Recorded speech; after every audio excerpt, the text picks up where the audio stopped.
ഗാസയിൽ ഇസ്രായേൽ തുടരുന്ന വംശഹത്യ 8-ാം മാസത്തിലേക്ക് കടന്നിരിക്കുന്നു. ഇപ്പോഴത്തെ ഇറാൻ പ്രസിഡന്റ് ഇബ്രാഹിം റൈസിയുടെ മരണം സംഭവിക്കുകയും ഇസ്രായേൽ പ്രതിക്കൂട്ടിൽ നിൽക്കുകയുമാണ്. ഈ സാഹചര്യത്തിൽ ഇറാന്റെ ഭാഗത്തു നിന്നുള്ള നടപടി എന്താകുമെന്നാണ് ലോകം ഉറ്റുനോക്കുന്നത്. വിഷയത്തിൽ ഇസ്രായേൽ പ്രതികരിക്കാത്തതും ദുരൂഹത വർദ്ധിപ്പിക്കുന്നുണ്ട്. ഇസ്രായേലിന്റെ പ്രഖ്യാപിത ലക്ഷ്യങ്ങളൊന്നും നേടാനാകാതെ യുദ്ധഭൂമിയിൽ വിയർക്കുകയും നിരപരാധികൾക്ക് ജീവൻ പൊലിയുന്ന കാഴ്ചയുമാണുള്ളത്.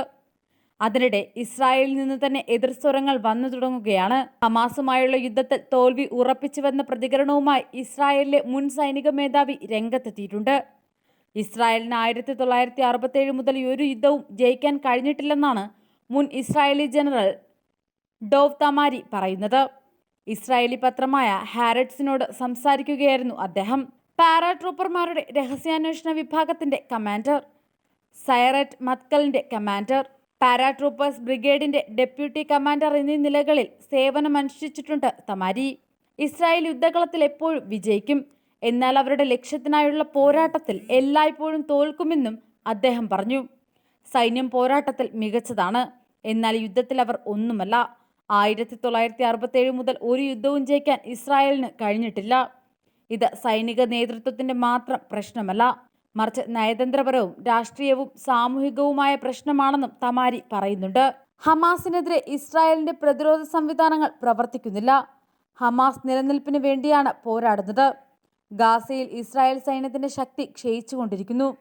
സൈന്യത്തിന്റെ നടപടികളും നയങ്ങളും തീർത്തും തെറ്റാണ്. ഇത് എവിടേക്ക് നയിക്കുമെന്ന് തനിക്കറിയില്ല. എന്നാൽ മുമ്പ് ലോകം അംഗീകരിച്ച ഹോളോകോസ്റ്റ് മുതൽ പുനരുജ്ജീവനം വരെയുള്ള ഇസ്രായേലി ആഹ്വാനം നഷ്ടപ്പെട്ടുവെന്ന് തനിക്ക് വ്യക്തമാണ്. ഇന്നത്തെ ലോകത്ത് ഇസ്രായേൽ ആഖ്യാനത്തേക്കാൾ പലസ്തീനിയൻ അറബ് മുസ്ലിം ആഖ്യാനം അംഗീകരിക്കപ്പെട്ടിരിക്കുന്നു. ഇസ്രായേലി കുടിയേറ്റക്കാരുടെ ഭാവിയെക്കുറിച്ച് ആശങ്കയുണ്ടെന്നും ഡോവ് തമാരി കൂട്ടിച്ചേർത്തു.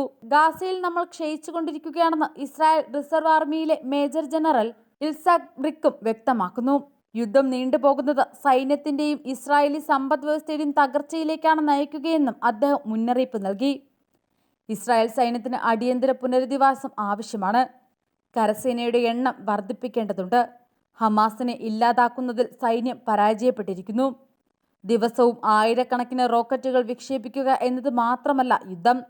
സൈനികരുടെയും തൊഴിലാളികളുടെയും അഭാവം രാജ്യത്തിന് വലിയ പ്രതിസന്ധിയാണ്. കൂടാതെ അന്താരാഷ്ട്ര സമൂഹത്തിനിടയിൽ ഇസ്രായേൽ ഒറ്റപ്പെട്ടു കഴിഞ്ഞുവെന്നും അദ്ദേഹം കൂട്ടിച്ചേർത്തു. ഗാസയിലെ യുദ്ധം ലക്ഷ്യമില്ലാത്തതാണെന്നും അവിടെ പരാജയപ്പെടുകയാണെന്നും മൊസാദിന്റെ മുൻ ഡെപ്യൂട്ടി ഡയറക്ടർ ബെൻ ബരാക് പറയുകയുണ്ടായി. ഇസ്രായേൽ ആർമി റേഡിയോയോട് സംസാരിക്കവെയാണ് അദ്ദേഹം ഇക്കാര്യം വ്യക്തമാക്കിയത്. യുദ്ധം അവസാനിപ്പിച്ച ഇടങ്ങളിലേക്ക് വീണ്ടും സൈന്യത്തിന് മടങ്ങിവരേണ്ടി വരുന്നു.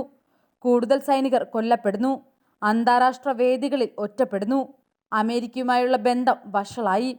സമ്പദ് വ്യവസ്ഥ തകർന്നു. നമ്മൾ നേടിയ ഒരു ലക്ഷ്യമെങ്കിലും നിങ്ങൾ കാണിച്ചു തരൂവെന്നും ബെൻ ബരാക് പറഞ്ഞു.